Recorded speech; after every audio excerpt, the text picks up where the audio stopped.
আসসালামু আলাইকুম সবাইকে। গ্রামীণ স্বাদের রান্নার পক্ষ থেকে আমি রেশমি চলে আসছি আজকে একটি রেসিপি নিয়ে। দেখতে পাচ্ছেন এখানে আছে হচ্ছে কলমি শাকের রেসিপি আজকে আপনাদের সাথে শেয়ার করব। সো দেশ ও দেশের বাইরে থেকে যারা দেখছেন সকলকে আমার চ্যানেলে স্বাগতম। দেখতে থাকুন কলমি শাকের রেসিপিটি। সো এই যে এখানে কলমি শাক নিয়ে নিয়েছি, সুন্দর করে বেছে নিয়েছি। সো এভাবে শাকটা কেটে কুচি করে নেবেন। দেখুন এভাবে সুন্দর করে সবগুলি শাককে কুচি করতে হবে।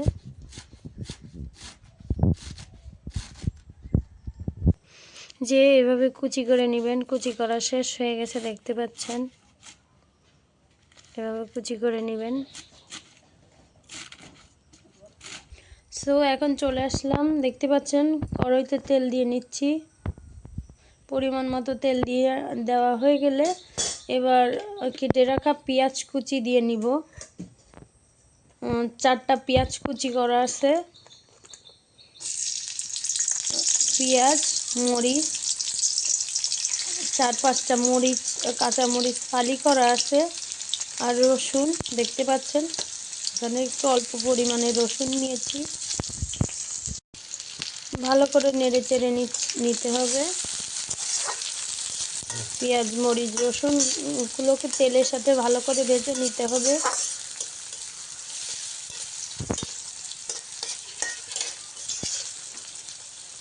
এক চামচ লবণ দিব। হ্যাঁ, একটু সামান্য পরিমাণের হলুদ, হাফ চামচের কম, দেখতে পাচ্ছেন। দিয়ে ভালো করে নেড়ে চেড়ে নিতে হবে।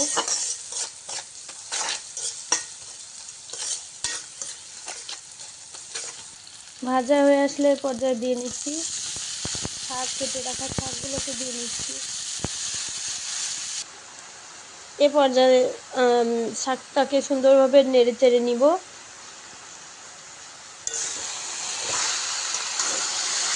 দেখতে পাচ্ছেন শাকটা সুন্দরভাবে নেড়ে চেড়ে মিশিয়ে নিতে হবে।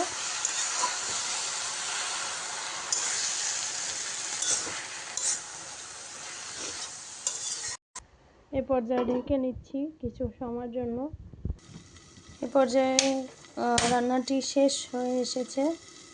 ঢাকনাটি উঁচু করে দেখব। দেখুন ভাজিটা কত নরম সফটভাবে শেষ হয়ে গেছে, মানে নরমভাবে। রান্নাটি এভাবেই করে নেবেন অল্প টাইমে। এবার চাইলে বাসায় ট্রাই করবেন।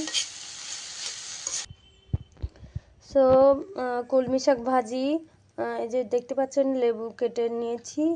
লেবু দিয়ে খেতে, দেশি লেবু, অনেক মজা। সেরকম কম সময়ে আপনারা চাইলে বাসায় রেসিপিটি ট্রাই করতে পারেন। রেসিপিটি ট্রাই করে জানাবেন আপনাদের কাছে কেমন লাগলো। আর আজকে এই পর্যন্তই, দেখা হবে অন্য কোনো ভিডিওতে। তত সময় সবাই ভালো থাকবেন, সুস্থ থাকবেন। আসসালামু আলাইকুম।